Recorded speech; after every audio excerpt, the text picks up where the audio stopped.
Good morning student. आज के video में अपन इलेक्ट्रोकेमिस्ट्री के अंदर चालकत्व, विशिष्ट चालकत्व तथा मोलर चालकता पर तनुता का क्या प्रभाव पड़ता है, effect of dilution on conductance G, specific conductance kappa and molar conductivity lambda M. अब कोई भी अपघट्य पदार्थ का विलयन है, उसके अंदर तनुता का प्रभाव, मतलब जैसे जल मिलाया जाए और जल मिलाकर अपन तनु करें और तनुता बढ़ाने पर सांद्रता घट जाती है। जो इसमें तनुता का प्रभाव पूछे या सांद्रता का प्रभाव पूछे वही है, क्योंकि जैसे जैसे जल मिलाकर तनु करते जाओगे सांद्रता है वो घटती जाएगी। तो सबसे पहले चालकत्व को देखते हैं कि तनुता बढ़ाने पर कंडक्टेंस पे क्या इफेक्ट पड़ता है। जैसे कोई भी अपघट्य पदार्थ का विलयन है, जैसे ही तनुता बढ़ा दी जल मिलाकर, तो तनुता बढ़ाने पर चालकत्व बढ़ता है। अब प्रबल और दुर्बल दोनों प्रकार के अपघट्य के लिए, जैसे प्रबल विद्युत अपघट्य है, प्रबल विद्युत अपघट्य जिनका जलीय विलयन में पूर्ण रूप से आयनन होता है, जैसे HCl है, जैसे HNO3 है, जैसे सल्फ्यूरिक अम्ल है, जैसे NaOH है, जैसे CH3COONA है, जैसे NaCl है। तो ये कुछ प्रबल विद्युत अपघट्य है जो जलीय विलयन में पूर्ण रूप से आयनित हो जाते हैं। इसी प्रकार कुछ दुर्बल विद्युत अपघट्य है। दुर्बल विद्युत अपघट्य वीक इलेक्ट्रोलाइट्स के अंदर जैसे दुर्बल अम्ल, दुर्बल क्षार, एसिटिक अम्ल है, अमोनियम हाइड्रोक्साइड है, इसी प्रकार से CH3COONA अमोनियम एसीटेट है। तो अब इनमें प्रबल विद्युत अपघट्य जिनका जलीय विलयन में पूर्ण रूप से आयनन होता है, दुर्बल विद्युत अपघट्य जिनका जल में पूर्ण रूप से आयनन होता नहीं है, आंशिक रूप से आयनन होता है।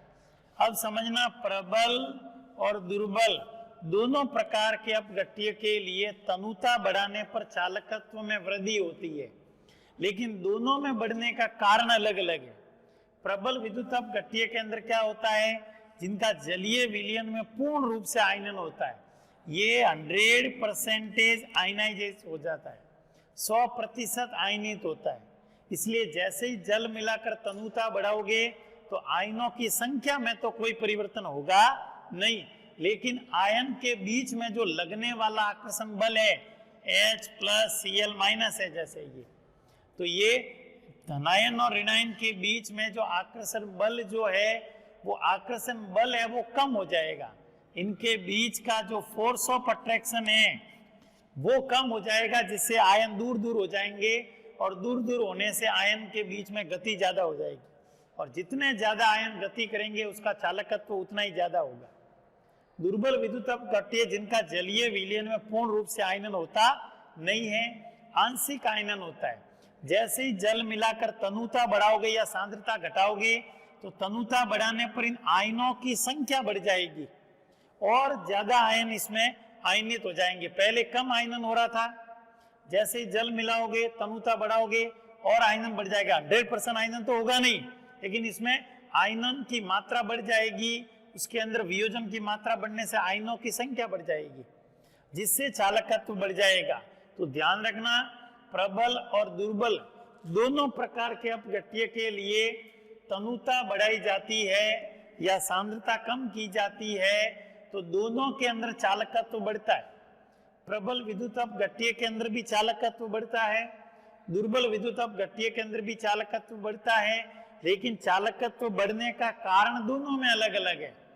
प्रबल विद्युत अपघट्य के अंदर तनुता बढ़ाने पर चालकत्व क्यों बढ़ता है, क्योंकि प्रबल विद्युत अपघट्य पूर्ण रूप से आयनित होता है, इसलिए आयनों की संख्या में तो कोई परिवर्तन होता नहीं है, लेकिन आयन के बीच में लगने वाला आकर्षण बल कम हो जाता है। जैसे जल मिलाकर तनु करते हैं तो आयन के बीच में जो प्रबल आकर्षण बल है वो दुर्बल हो जाता है, इनके बीच में आकर्षण बल कम हो जाता है, और आकर्षण बल कम होने के कारण आयन दूर दूर हो जाते हैं और आयनों की गति बढ़ने से चालकत्व बढ़ जाता है। यहाँ पर क्या होता है, इनका जल में पूर्ण रूप से आयनन होता नहीं है। जैसे ही जल मिलाकर तनुता बढ़ाई जाती है तो इनके अंदर आयनों की संख्या बढ़ जाती है, और आयनों की संख्या बढ़ने के कारण चालकत्व बढ़ता है, और इसमें फोर्स ऑफ अट्रैक्शन कम होने के कारण चालकत्व बढ़ता है। इसी प्रकार विशिष्ट चालकत्व के अंदर देखें कि तनुता बढ़ाई जाए या सांद्रता घटाई जाए तो विशिष्ट चालकत्व घट जाता है। विशिष्ट चालकत्व कप्पा जो है ये कम हो जाता है। इसका कारण क्या है? विशिष्ट चालकत्व का मतलब है कि 1 ml विद्युतप गठीय युक्त विलयन है। 1 ml विद्युतप गठीय युक्त विलयन के अंदर जितने आयन हैं उन आयन का जो चालकत्व होगा वो विशिष्ट चालकत्व कहलाता है। अब इसमें क्या होता है, जैसे तनुता बढ़ाओगे तो आयनों जो आयन है उन आयनों की संख्या में तो कोई परिवर्तन होगा नहीं, लेकिन प्रति इकाई आयतन पर यूनिट वॉल्यूम, प्रति इकाई आयतन में आयनों की संख्या कम हो जाएगी। इसलिए तनुता बढ़ाने पर विशिष्ट चालकत्व क्यों घटता है? क्योंकि प्रति इकाई आयतन में धारा ले जाने वाले आयनों की संख्या घट जाती है। तो इस प्रकार से चालकत्व के अंदर तो प्रबल और दुर्बल दोनों के लिए तनुता बढ़ाने पर चालकत्व बढ़ेगा, जी बढ़ेगा। प्रबल के अंदर तो फोर्स ऑफ अट्रैक्शन कम हो जाएगा, और दुर्बल के अंदर आयनन की मात्रा बढ़ेगी, आयनों की संख्या बढ़ जाएगी। विशिष्ट चालकत्व क्या है? इसके अंदर तनुता बढ़ाओगे, क्योंकि विशिष्ट चालकत्व अपन ने पहले भी डिस्कस किया था कि इलेक्ट्रोड के बीच की दूरी लंबाई 1 सेंटीमीटर है और अनुप्रस्थ काट का क्षेत्रफल 1 वर्ग सेंटीमीटर है। तो जो चालकत्व होगा वही विशिष्ट चालकत्व कहलाएगा। तो 1 ml विद्युतप गठीय युक्त विलयन के अंदर जो आयन हैं उनका जो कंडक्टेंस होगा वही कहलाएगा स्पेसिफिक कंडक्टेंस कप्पा, विशिष्ट चालकत्व। अपन को 1 ml में देखना है प्रति इकाई आयतन के अंदर जितने आयन हैं उनका चालकत्व देखना है, वो विशिष्ट चालकत्व है। और जैसे ही जल मिलाओगे या सांद्रता घटाओगे तो तनुता बढ़ने के साथ साथ प्रति इकाई आयतन के अंदर आयनों की संख्या घट जाएगी। कुल आयनों की संख्या में कोई परिवर्तन नहीं होगा, पहले जितने आयन थे अब भी उतने ही है, लेकिन प्रति इकाई आयतन के अंदर धारा ले जाने वाले आयनों की संख्या घट जाती है, इसलिए विशिष्ट चालकत्व घट जाएगा तनुता बढ़ाने पर।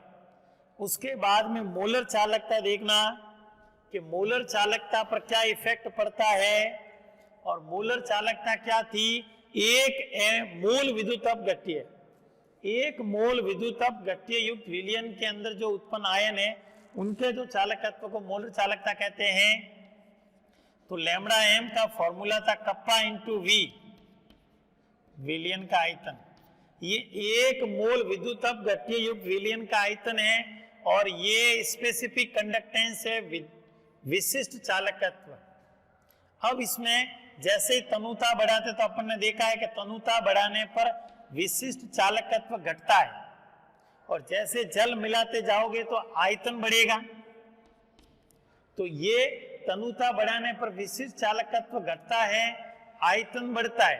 तो मोलर चालकता में क्या परिवर्तन होगा? तो ध्यान रखना, विशिष्ट चालकत्व में जितनी कमी हुई है उसकी अपेक्षा आयतन में बहुत अधिक वृद्धि होती है, उसकी अपेक्षा आयतन में बहुत ही अधिक वृद्धि होती है। इसलिए तनुता बढ़ाने पर मोलर चालकता बढ़ जाती है, इसलिए तनुता बढ़ाने पर मोलर चालकता बढ़ जाती है। उसके अलावा अपन ने देखा था लैम्बडा m बराबर कप्पा इंटू 1000 बटे m या c, और अपन को पता है कि मोलरता बराबर क्या होता है?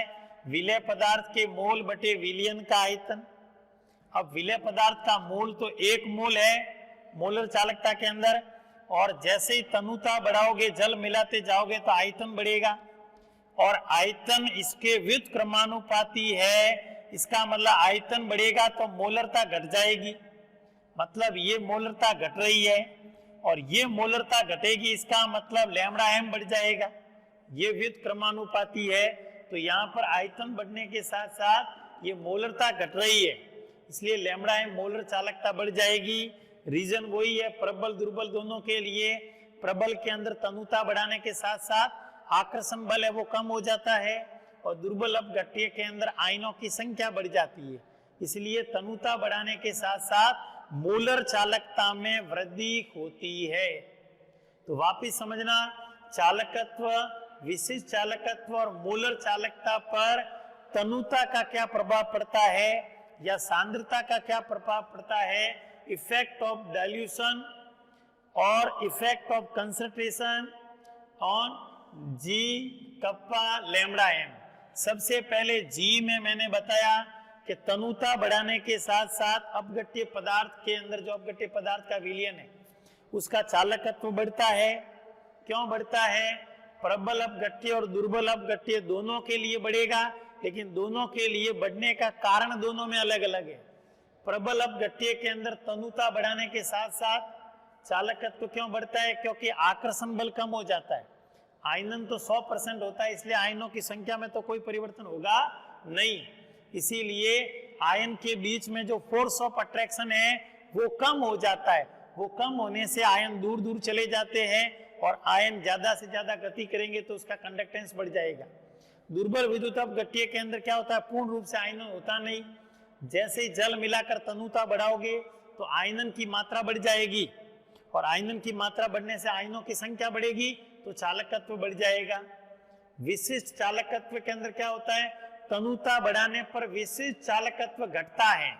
विशिष्ट चालकत्व का मतलब है 1 ml विद्युत अपघट्य युक्त विलयन के अंदर जो आयन है उनका जो कंडक्टेंस है उसको कहेंगे स्पेसिफिक कंडक्टेंस। तो जैसे जल मिलाकर तनु करते जाओगे तो प्रति इकाई आयतन के अंदर आयनों की संख्या कम हो जाएगी। कुल आयन में कोई परिवर्तन नहीं है, लेकिन प्रति इकाई आयतन के अंदर जैसे जल मिलाकर तनुता बढ़ाओगे तो प्रति इकाई आयतन में धारा ले जाने वाले आयनों की संख्या घट जाती है, इसीलिए स्पेसिफिक कंडक्टेंस कम होता है। मोलर चालकता और मोलर चालकता के समान ही इक्विवेलेंट कंडक्टिविटी तुल्यांकी चालकता का भी प्रभाव सेम है। तनुता बढ़ाने के साथ साथ स्पेसिफिक कंडक्टेंस विशिष्ट चालकत्व घटता है। क्यों घटता है? क्योंकि प्रति इकाई आयतन धारा ले जाने वाले आयनों की संख्या घट जाती है, जबकि आयतन बढ़ता है विलयन का। अब जितना कप्पा घटता है उसकी अपेक्षा आयतन बहुत अधिक बढ़ता है, इसलिए लैम्बडा एम जो बढ़ जाता है। उसके अलावा आयतन है वो मोलरता के व्युत्क्रमानुपाती है, तो आयतन बढ़ने के साथ मोलरता घट जाएगी, इसलिए लैम्बडा एम है वो बढ़ जाता है। अब उसके बाद में वैज्ञानिक एक आता है कोलराउस। इस कोलराउस वैज्ञानिक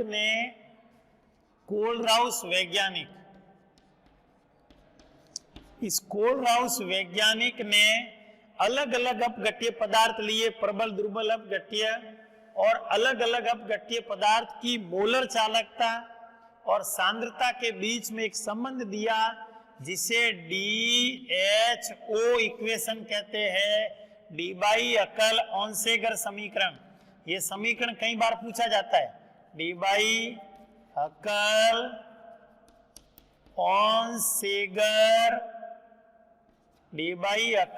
ऑनसेगर समीकरण, इसको शॉर्ट में कहते हैं DHO, डीबाई-अकल ऑनसेगर इक्वेशन। और डीबाई-अकल ऑनसेगर समीकरण क्या है? लैम्बडा एम बराबर lambda nought M minus B under root C, इसको कहते हैं डीबाई-अकल ऑनसेगर समीकरण। ये y बराबर mx प्लस सी के अकॉर्डिंग ही है।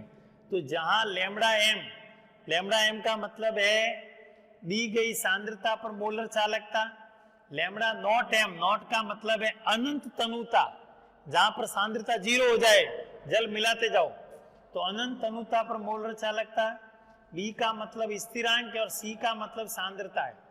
अब इस समीकरण के अंदर जो बी, ये जो समीकरण है इसका कोई सैद्धांतिक आधार नहीं था, इसीलिए इस ऑनसेगर वैज्ञानिक ने क्या किया, इस कांस्टेंट बी की जगह मान रखा और बी की जगह मान देकर इस समीकरण को संशोधित किया, और वो समीकरण संशोधित समीकरण था लैम्बडा एम बराबर लैम्बडा नॉट एम माइनस, अब बी कांस्टेंट की जो वैल्यू इसने दी है वो है 82.4 बटे डी टी की घात 1/2 नीटा प्लस 8.20 गुणा 10 की घात 5 बटे डी टी की घात 3/2 लैम्बडा नॉट एम, ये कांस्टेंट बी की वैल्यू दी, और अंडर रूट सी ये है अंडर रूट सी समीकरण नंबर 2। ये राजस्थान बोर्ड के अंदर भी ये इक्वेशन गलत लिखी हुई है, ध्यान रखना। इसके अंदर जो राजस्थान बोर्ड की जो बुक दी हुई है उसमें भी ये D by Huckel Onsager equation यहाँ गलत दिया हुआ है मान। तो ये जहां पर लैम्बडा एम बराबर lambda nought M minus B under root C, जहां पर ये दी गई सांद्रता पर मोलर चालकता है, ये अनंत तनुता पर मोलर चालकता है, ये बी स्थिरांक है और सी सांद्रता है। तो इस ऑनसेकर ने इस बी स्थिरांक का मान देकर इस समीकरण को संशोधित किया, तो लैम्बडा एम बराबर lambda nought M minus B की जगह ये रख दिया 82.4 बटे डी टी की पावर 1/2 नीटा प्लस 8.20 इंटू 10 की घात 5 बटा डी टी की power 3/2 lambda nought M under root C, जहां बी का मतलब है विलायक का परावैद्युतांक, जो भी विलायक या जल लिया है उसका परावैद्युतांक है, नीटा है वो श्यानता है, विस्कोसिटी है।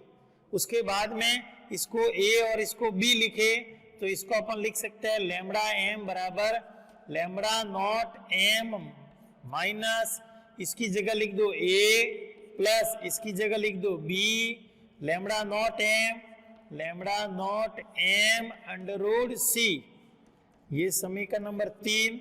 तो इन्हें डी बाई एकल ऑनसेकर समीकरण कहते हैं, डी एच ओ इक्वेशन। ध्यान रखना, एक नंबर का क्वेश्चन कई बार पूछते हैं कि डी बाई एकल ऑनसेकर समीकरण लिखो, तो ये समीकरण है लैम्बडा एम बराबर lambda nought M minus B under root सी।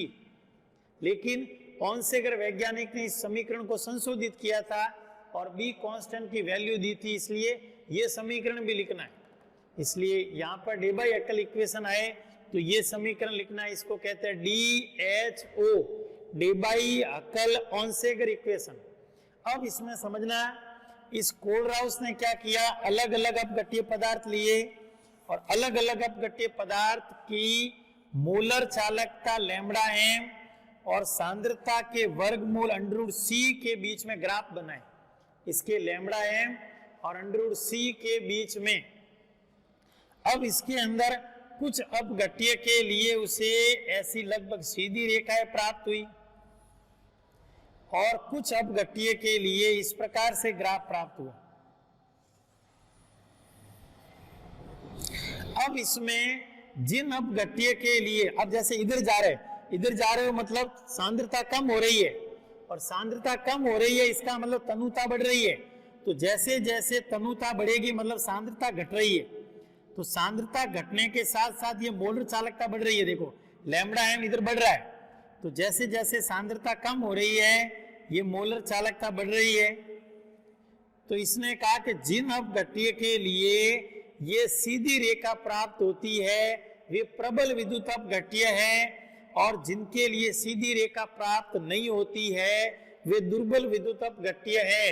जैसे ये पोटेशियम क्लोराइड का वक्र है, जैसे ये सोडियम सल्फेट का वक्र है, जैसे ये CH3COONA सोडियम एसीटेट का वक्र है, ये एसिटिक अम्ल का वक्र है, जैसे ये NH4OH अमोनियम हाइड्रोक्साइड का वक्र है।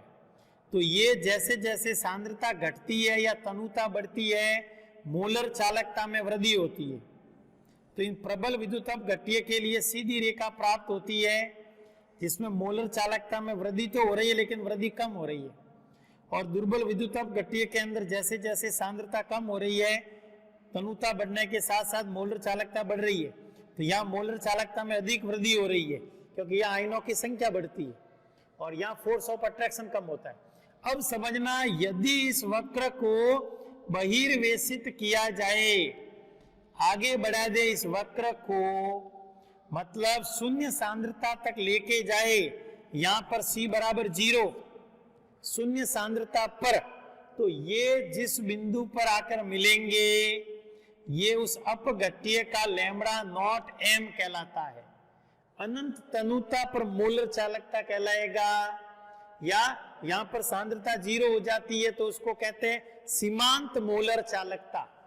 तो सीमांत या अनंत तनुता पर मोलर चालकता है। तो इस वैज्ञानिक कोलराउस ने क्या कहा कि इन अपघट्य पदार्थ के जो वक्र है, इन वक्रों को यदि बहिर्वेशित किया जाए तो प्रबल विद्युत अपघट्य जिनके लिए सीधी रेखाएं प्राप्त हो रही है, इनके लिए तो प्रबल ये अनंत तनुता पर मोलर चालकता प्राप्त होती है, हो रही है, लेकिन दुर्बल विद्युत अपघट्य के लिए अनंत तनुता पर मोलर चालकता प्राप्त नहीं होती है। इस वक्र में ये इस ऊपर की तरफ जा रहा है, इस बिंदु पर जो आ रहा है वो अनंत तनुता पर मोलर चालकता है। तब इसने कहा कि दुर्बल विद्युत अपघट्य के अनंत तनुता पर मोलर चालकता इस ग्राफ से प्राप्त होती नहीं है। तब इसने एक नियम दिया जिसको कहते हैं कोलराउस का नियम। नेक्स्ट जो टॉपिक आएगा वो कोलराउस का नियम ही है कि कोलराउस का नियम क्या है। अनंत तनुता पर किसी विद्युत अपघट्य की मोलर चालकता उसमें उपस्थित धनायन ऋणायन की मोलर आयनिक चालकता के योग के बराबर होता है, जिसको स्वतंत्र आयनों के अभिगमन का नियम भी कहते हैं, जिसको मैं नेक्स्ट वीडियो में डिस्कस करूंगा। कोलराउस का नियम क्या है और कोलराउस नियम के एप्लीकेशन क्या है, अभी इसको वापस मैं रिवाइज करवा रहा हूं, वापस इसको समझना।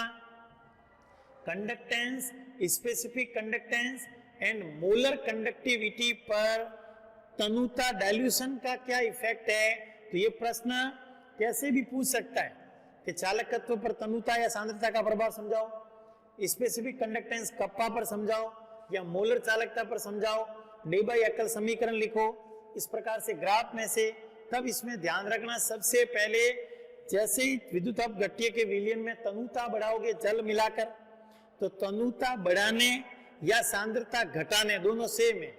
जल मिलाओगे जैसे जैसे तनुता बढ़ेगी सांद्रता घटती जाएगी। तो तनुता बढ़ाने या सांद्रता घटाने पर प्रबल विद्युत अपघट्य के अंदर फोर्स ऑफ अट्रैक्शन कम हो जाता है और आकर्षण बल कम होने के कारण चालकत्व बढ़ता है। दुर्बल विद्युत अपघट्य जिनका पूर्ण रूप से आयनन होता नहीं है, जैसे तनुता बढ़ाओगे आयनन की मात्रा बढ़ेगी और आयनों की संख्या बढ़ने के कारण चालकत्व बढ़ जाएगा। विशिष्ट चालकत्व में क्या याद रखना है, जैसे तनुता बढ़ाओगे प्रति इकाई आयतन में आयनों की संख्या कम हो जाएगी, अतः प्रति इकाई आयतन में धारा ले जाने वाले आयनों की संख्या घट जाती है, इसीलिए विशिष्ट चालकत्व घटता है। विशिष्ट चालकत्व जिसको चालकता भी कहते हैं, कंडक्टिविटी, ये प्रश्न बोर्ड में पूछा हुआ है कि तनुता पर चालकता का क्या प्रभाव पड़ता है, या तनुता पर विशिष्ट चालकत्व का क्या प्रभाव पड़ता है। तो तनुता बढ़ाने पर विशिष्ट चालकत्व या चालकता घट जाती है। और कारण क्या लिखोगे, क्योंकि प्रति इकाई आयतन में धारा ले जाने वाले आयनों की संख्या घट जाती है, इसीलिए तनुता बढ़ाने पर कप्पा कम हो जाता है। और मोलर चालकता लैम्ब्डा m पर तनुता का क्या प्रभाव पड़ता है, तो अपन को पता है कि लैम्ब्डा m बराबर होता है कप्पा इंटू v। तो तनुता बढ़ाने पर कप्पा है वो घट जाता है और इसके घटने की अपेक्षा कहीं अधिक आयतन बढ़ता है, इसलिए लैम्ब्डा m में वृद्धि हो जाती है और आयतन बढ़ने के साथ में मोलरता घट जाएगी। तो लैम्ब्डा m बराबर कप्पा इंटू 1000/m होता है, इसलिए भी मोलर चालकता बढ़ जाएगी। और प्रबल दुर्बल दोनों के अंदर लैम्ब्डा m बढ़ेगा। प्रबल के अंदर तो फोर्स ऑफ अट्रैक्शन कम होगा, दुर्बल के अंदर आयनन की मात्रा बढ़ेगी, इसलिए दोनों के अंदर तनुता बढ़ाने पर लैम्ब्डा m मोलर चालकता बढ़ जाएगी। तुल्यांकी चालकता क्या है तो भी इफेक्ट ये सेम है, मोलर चालकता बढ़ेगी वैसे तुल्यांकी चालकता भी बढ़ेगी। यहाँ 1 मोल विद्युत अपघट्य है तो वहां 1 ग्राम तुल्यांक विद्युत अपघट्य है। उसके बाद में एक वैज्ञानिक कोलराउस आता है जो अलग अलग अपघट्य पदार्थ जो प्रबल दुर्बल है उनकी मोलर चालकता और सांद्रता के बीच में एक संबंध देता है। उस संबंध को कहते हैं डे-बाई-एकल ओंसेगर समीकरण। डी बाई अकल ऑनसेकर समीकरण क्या है, लैम्बडा एम बराबर lambda nought M minus B under root C, जहां पर आगे ये लैम्बडा एम और अंडर रूट सी के बीच में ग्राफ बनाते हैं, जहां ये दी गई सांद्रता पर मोलर चालकता है, ये अनंत तनुता पर मोलर चालकता है, ये कांस्टेंट है, ये सांद्रता है। फिर इसके बाद में एक वैज्ञानिक है ऑनसेगर, इस ऑनसेगर ने कहा कि इस समीकरण का कोई सैद्धांतिक आधार नहीं है, इसीलिए इस बी कांस्टेंट की वैल्यू दी ये और इस समीकरण को संशोधित किया। तो जो संशोधित समीकरण था वो ये था, लैम्बडा एम बराबर लैम्बडा नॉट एम माइनस ये बी की जगह वैल्यू और अंडर रूट सी, जिसको अपन ए और इसको बी के रूप में भी लिख सकते हैं। फिर इसमें कोलराउस ने अलग अलग अपघट्य पदार्थ की मोलर चालकता और सांद्रता के बीच में ग्राफ बनाते हैं, तो कुछ अपघट्य के लिए सीधी रेखा प्राप्त होती है और कुछ अपघट्य के लिए परवलय टाइप का वक्र प्राप्त होता है, सीधी रेखा प्राप्त होती नहीं है। तब इसने कहा कि जिन अपघट्य पदार्थ के लिए सीधी रेखा प्राप्त होती है ये प्रबल विद्युत अपघट्य है, जिनके अंदर तनुता बढ़ाने या इस तरफ सांद्रता घटाने पर मोलर चालकता में कम वृद्धि होती है। वृद्धि तो हो रही है लेकिन वृद्धि कम हो रही है। ये देखो कि इसके अंदर जैसे जैसे तनुता बढ़ाओगे तो एक फोर्स ऑफ अट्रैक्शन कम होगा, लेकिन दुर्बल विद्युत अपघट्य के अंदर तनुता बढ़ाने के साथ साथ आयनों की संख्या बढ़ जाती है, इसलिए तनुता बढ़ाओगे तो इसमें और इसमें दोनों में मोलर चालकता बढ़ेगी, लेकिन इसकी अपेक्षा इसमें ज्यादा वृद्धि हो जाती है आयनों की संख्या बढ़ने से। अब उसके बाद में इसने कहा कि इन वक्र को यदि बहिर्वेशित किया जाए, शून्य सांद्रता तक लेके जाए या अनंत तनुता तक लेके जाए, तो जो प्रबल विद्युत अपघट्य है इनके लिए तो यहाँ पर अनंत तनुता पर मोलर चालकता के मान प्राप्त होते हैं, परंतु दुर्बल विद्युत अपघट्य के वक्र को बहिर्वेशित करने पर अनंत तनुता पर मोलर चालकता के मान प्राप्त होते नहीं हैं। तब इसके लिए आगे इसने कोलराउस का नियम दिया था। तो नेक्स्ट वीडियो में मैं कोलराउस का नियम और कोलराउस नियम के एप्लीकेशन क्या है ये डिस्कस करेंगे। Thank you.